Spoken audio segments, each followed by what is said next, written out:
Olá, bom dia, meus queridos. Como vocês estão?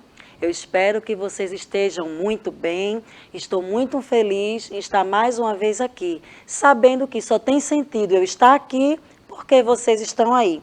Então, desde já agradeço a cada um que parou agora para assistir a aula. Como vocês já me conhecem, eu sou a professora Abigail Viana e vamos trabalhar hoje o componente curricular de língua portuguesa para os quintos anos. Eu sei que você já sabe o que eu vou dizer, mas é isso aí. Pega o caderno, deixa aí do lado, caneta, lápis, borracha, o que você achar melhor. Coloca a data de hoje e o tema da nossa aula, que está aparecendo aqui no nosso slide, que é poema. Um assunto muito bom, um tema muito legal que vocês já conhecem, com certeza já estudaram em sala de aula. Nós apenas hoje vamos dar aquela boa revisada, tá certo? Então fica atento aí, anota no caderno o que você achar de interessante e também o que você não entender. A dúvida faz parte da construção do teu conhecimento. Anota a tua dúvida, ou você pode perguntar ao teu professor de sala de aula, como também você pode falar comigo. Sim, você vai lá no chat no YouTube, quando essa aula estiver disponibilizada, faz a tua pergunta que eu vou ter o maior prazer de responder. Agora não esquece, coloca o teu nome, o nome da tua escola, que na próxima aula aqui eu vou estar falando sobre você. Vamos começar com aquele nosso pensamento que sempre iniciamos a nossa aula. Você pode ler comigo? O que você realmente aprende, você não esquece. Vai ser sempre uma memória guardada, só esperando para ser utilizada. É isso mesmo. É como que você estivesse abastecendo uma caixinha e vai colocando informações, e na hora que você precisa, você abre aquela caixa e tudo o que você precisa está ali. Então vamos abastecer essa caixinha hoje com mais conhecimento. Vamos lá.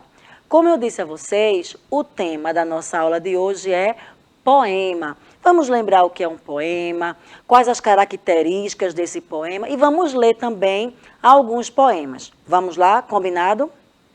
Você já leu um poema? Você gosta de poema? Aí tem quem diz assim, mas poema, poesia é coisa de menina. Nada disso. Poema, poesia é para todo mundo ler. É verdade que puxa muito para o lado do sentimento, mas todos nós temos sentimentos, não é verdade? Não só as meninas, não só os adultos, todos gostamos de falar sobre os nossos sentimentos. E o poema aborda muito bem isso. Então, você gosta, eu gosto, eu espero também que você goste. Se você gosta, você pode colocar lá no chat do YouTube o nome de um poema que você leu, que você gostou. Quem sabe eu já li também. Se eu não tiver lido esse poema, eu vou ter o maior prazer e curiosidade de pesquisar para ler também. Vamos lá começar com a nossa aula. Tá aí, ó, o nosso amigo está aí concentrado, lendo. Pela carinha dele, eu acho que ele está bem empolgado, ele está gostando. Então, vamos fazer como ele. Vamos agora ler um poema, tá certo? Com calma, bem pausado, respeitando os sinais de pontuação. Lembra que estudamos aqui a semana passada sobre sinais de pontuação? Então, quando você encontrar uma vírgula, dá aquela pequena pausa. Se tem um ponto final, uma pausa maior. Se tem um travessão, alguém está falando. Interrogação é uma pergunta. Exclamação, depende, né? Pode ser um susto, pode ser assim porque a pessoa está alegre, está eufórico. Então, vamos lá, tá vendo? Uma aula complementa a outra. Estudamos sobre sinais de pontuação e vamos aplicá-lo agora na leitura do nosso poema. Esse poema que eu vou ler com vocês, não só esse, como vários que tem durante a nossa aula, você pode encontrá-lo na árvore de livros. Então, para quem ainda não sabe como acessa, você entra no site da árvore de livros e vai colocar a tua matrícula e na frente a palavrinha REC, que é a abreviação de Recife. Tá certo? Então, para você ter acesso, seu login vai ser REC, mais o número da sua matrícula, que você com certeza sabe. E se não sabe, fala na escola lá, que eles vão disponibilizar para você. Então, esse poema está num livro que você vai encontrar na árvore de livros, tá certo? O título do nosso poema é esse aqui. Por fora, bela viola, por dentro, pão bolorento. E quem escreveu foi Bel Assunção Azevedo. Vamos começar nossa leitura? Lê comigo, porque a aula vai ficando mais dinâmica, eu não fico falando sozinha, tá certo? Eu quero ouvir vocês daqui. 1, 2, 3, vamos lá? Não se fie na aparência, já dizia minha avó. Põe a mão na consciência, seja esperto, tenha dó. Um sorriso tão profundo, um olhar angelical, podem ser bem lá no fundo algo podre, feio e mal. Por isso, tenha firmeza, olhe fundo, fique atento, pois beleza não põe mesa e pode virar tormento. Sempre dê tratos à bola, seja esperto, tome tento. Por fora bela viola, por dentro pão bolorento. E aí, você gostou do poema? Entendeu o que ele quis dizer? Veja que tem algumas palavras que têm um duplo sentido e nós vamos ver isso mais à frente da aula. Se você percebeu, esse poema, ele fala sobre que nós não devemos julgar as pessoas pela sua aparência, nem para o bem, nem para o mal. Por isso que ele disse, não é? Por fora, a bela viola está falando daquela aparência bonita. E por dentro, o pão bolorento. Esqueceu o que é bolorento? É aquele pão mofado, com bolor, com mofo. Então, às vezes, nós olhamos para uma pessoa e pensamos que ela é uma pessoa legal simplesmente pela sua aparência, mas nós não a conhecemos. Por isso que muitas vezes eu tenho certeza que o que eu vou dizer agora, sua mãe, sua avó, alguém já lhe disse que você não deveria falar com pessoas estranhas. Porque muitas vezes chegam pessoas para falar com você, bem vestidas, com aquele jeitinho bem simpático, mas que infelizmente estão com a intenção de te fazer mal. Então, como já diz o ditado, não é? Quem vê cara não vê coração. Então, foi isso que o autor, no caso a autora, trouxe para esse poema, que nós temos que ter cuidado com as aparências, mas também tem o outro lado da moeda. Às vezes a gente vê uma pessoa que não está vestida como a gente está acostumado, que tem um jeito de ser diferente do nosso, e nós julgamos aquela pessoa mal. Pensamos que ela não é uma boa pessoa. Como dizem os antigos, né? Está julgando o livro pela capa. Então, o bom é conhecer as pessoas, é observar com calma, com aquele olhar com carinho, e quem sabe você vai descobrir pessoas incríveis que estão aí do seu lado, mas que você não tinha percebido por conta da aparência. Veja que esse poema, de uma forma tão bonita, tão poética, trouxe uma reflexão que dá para a gente pensar um pouquinho sobre ela, não é verdade? Então, vamos falar um pouquinho sobre o que é um poema, tá certo? Um poema é um texto literário que é composto de versos e que podem conter rimas ou não. Isso é uma dúvida que geralmente alguns estudantes têm. Até mesmo pessoas que não estudam mais, mas que gostam de ler, pensam que o poema é obrigatoriamente necessário ter rima. E não é obrigado ter rima. Existem vários poemas que eles têm ali, né, toda a estrutura, tudo o que precisa para ser um poema, mas eles não têm rima. Então, nem é errado escrever poema com rima, mas também não é errado escrever poemas que não contenham rima. E aqui também está dizendo que um poema ele é composto de versos. E isso eu tenho certeza absoluta que o teu professor ele já te explicou isso durante as aulas. Cada linha escrita de um poema é chamada de versos. Por isso, naquela aula de português, quando o professor te passa a leitura de um poema e depois tem uma atividade, ele te pergunta geralmente quantos versos tem o poema. Aí às vezes a gente dá aquela esquecida, não é? Simplesmente é só você contar quantas linhas o poema tem. Cada linha será um verso. E se você prestar bem atenção, quando for no próximo poema, eu vou te mostrar aqui com mais clareza, que os versos eles vão se agrupando. Às vezes de 3, de 4, de 5, depende. Então, tem grupinhos de versos. Cada grupinho desse é chamado de estrofe. Então, o que é verso? São as linhas do poema. E o que são as estrofes? São os grupos de versos, são quando os versos estão agrupados. Se você entendeu, joia. Pode colocar lá no chat. Entendi, professora. Não entendeu? Não tem problema.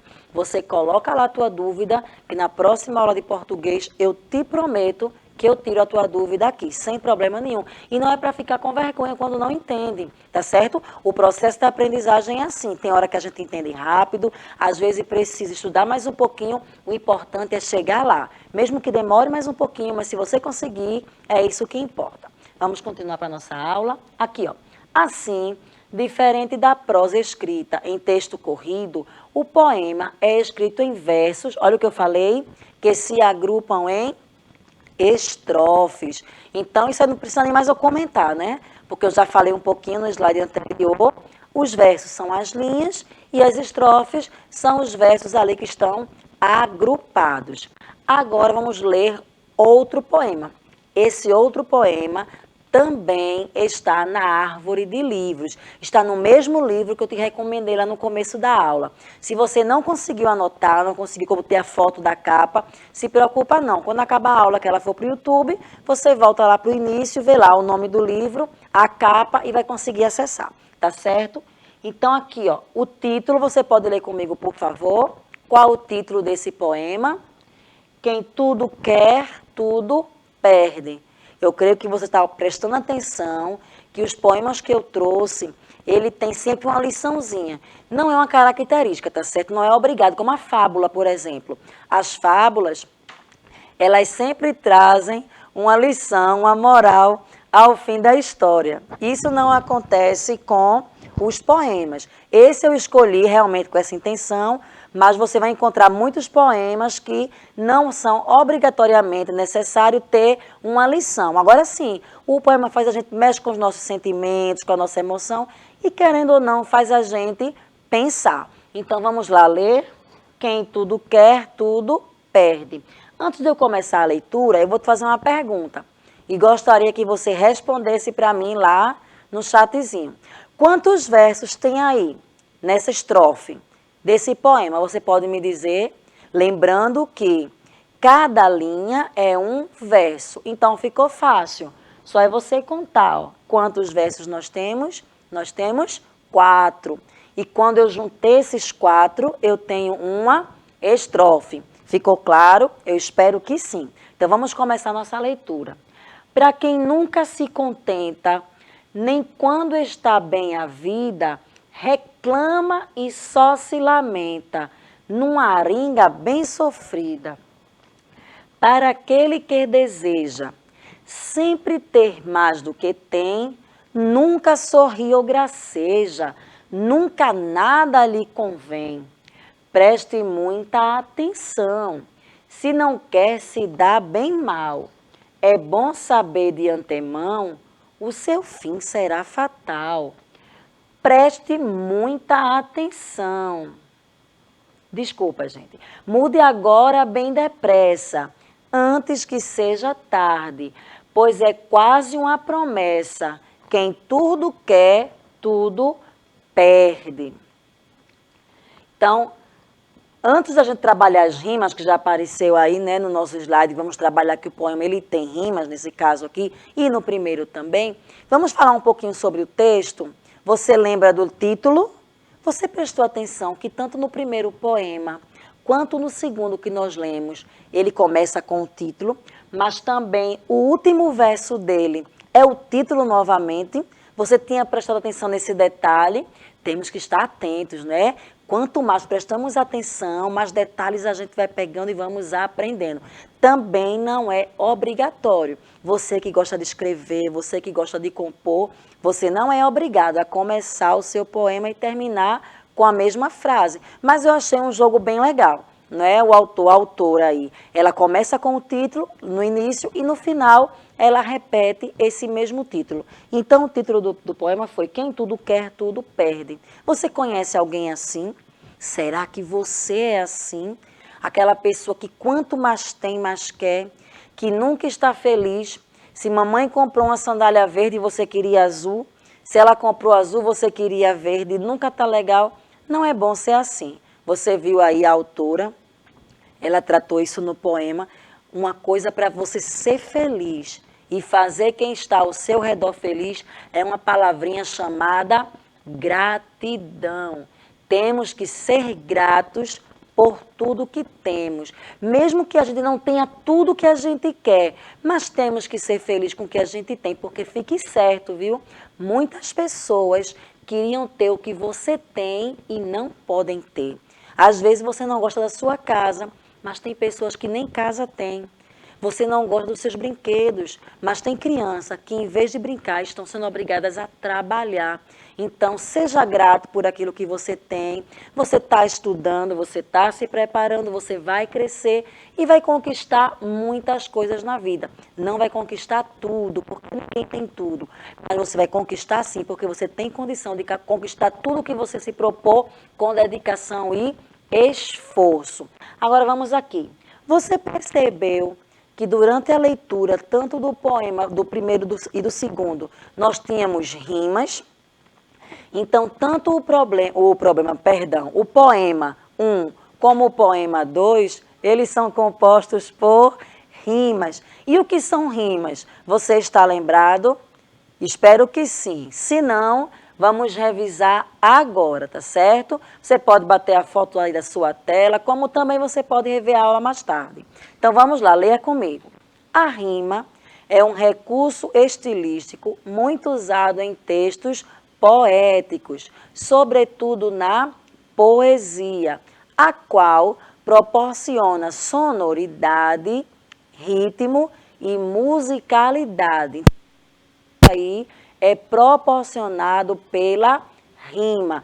Não é obrigado só ter rima em poemas, tá, gente? Em poesias.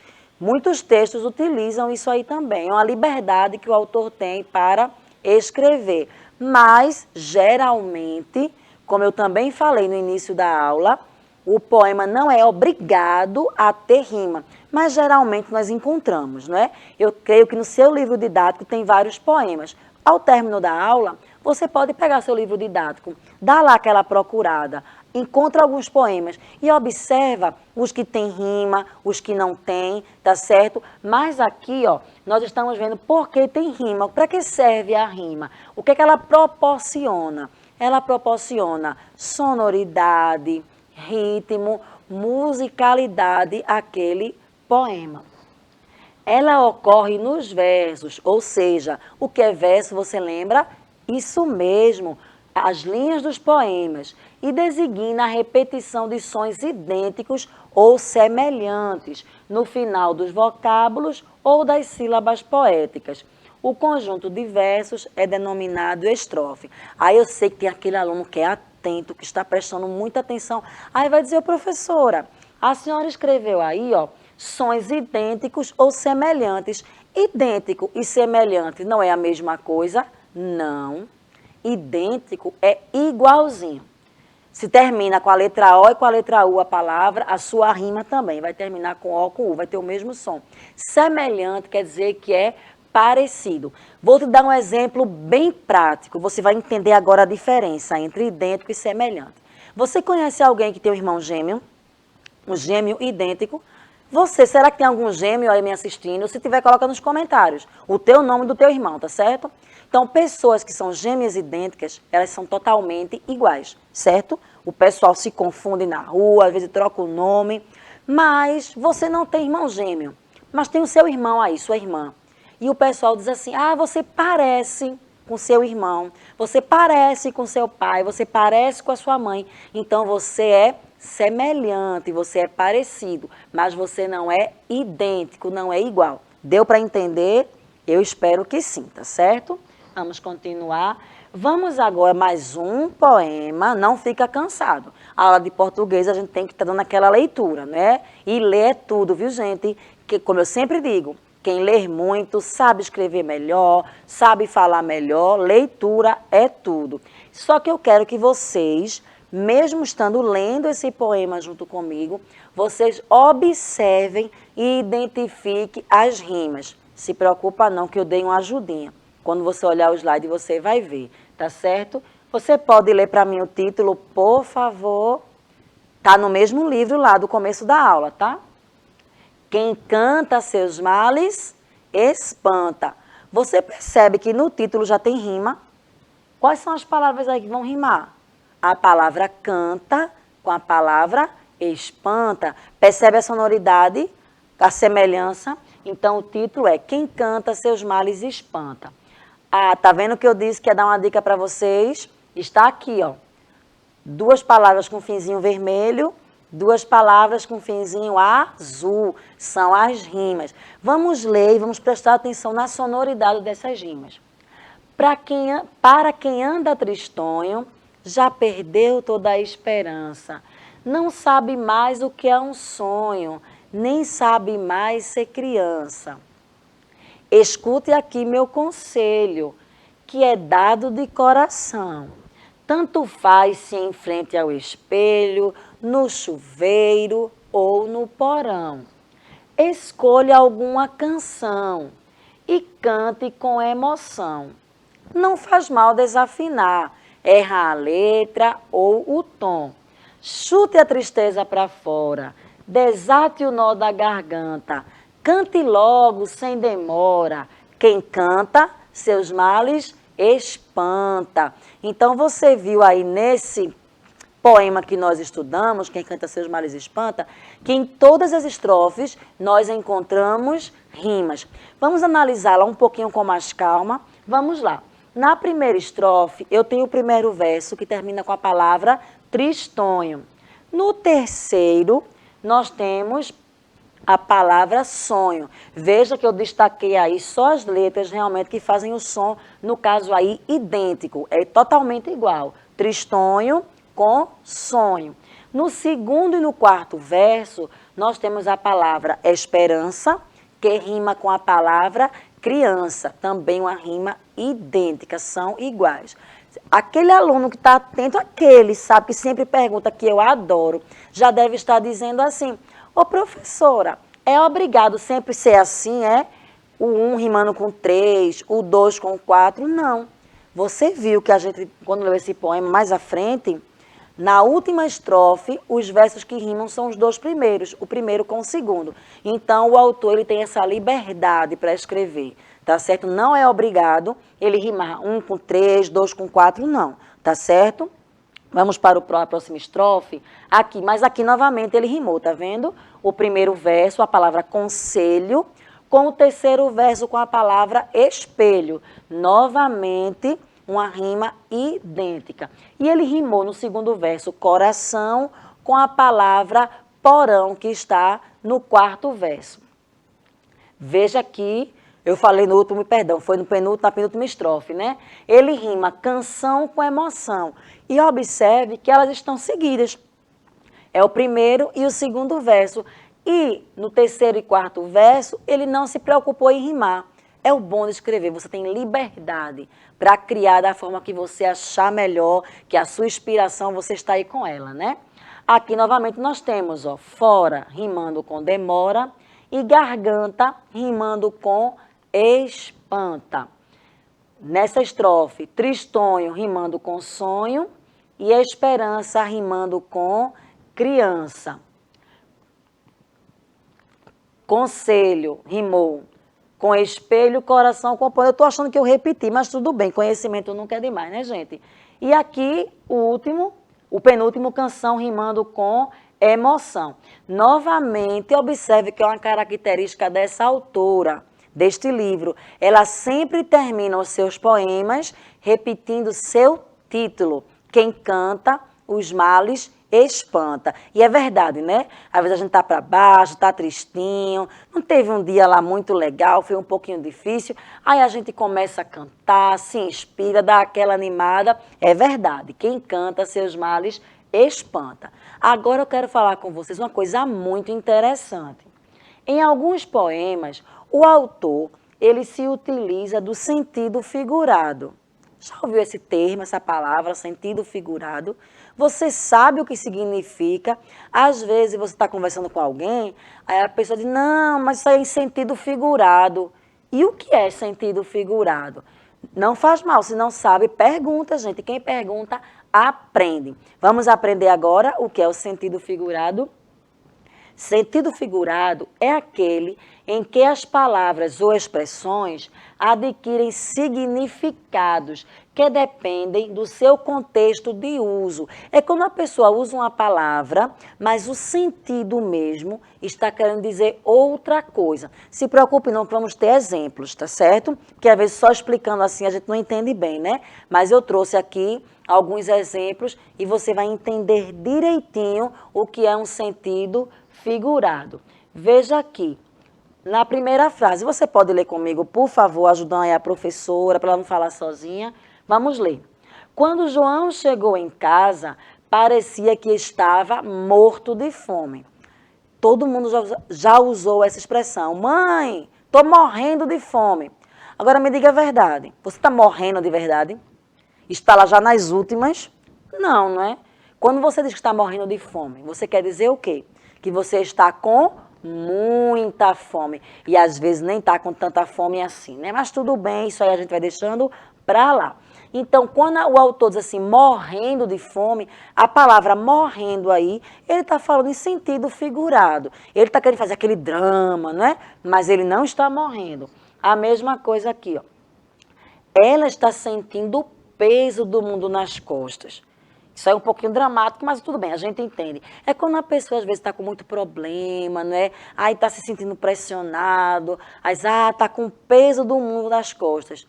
Mas de verdade, se fosse literal, você acha que alguém conseguiria suportar o nosso planeta Terra nas costas?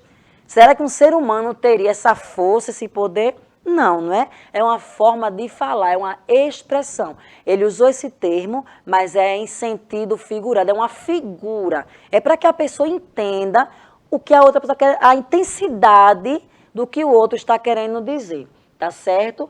Agora nós vamos observar o sentido figurado em um dos poemas que nós lemos hoje. Não é o poema todo, é só um trechinho. Eu vou ler e você vai junto comigo identificar onde a autora aplicou esse sentido figurado. Vamos lá?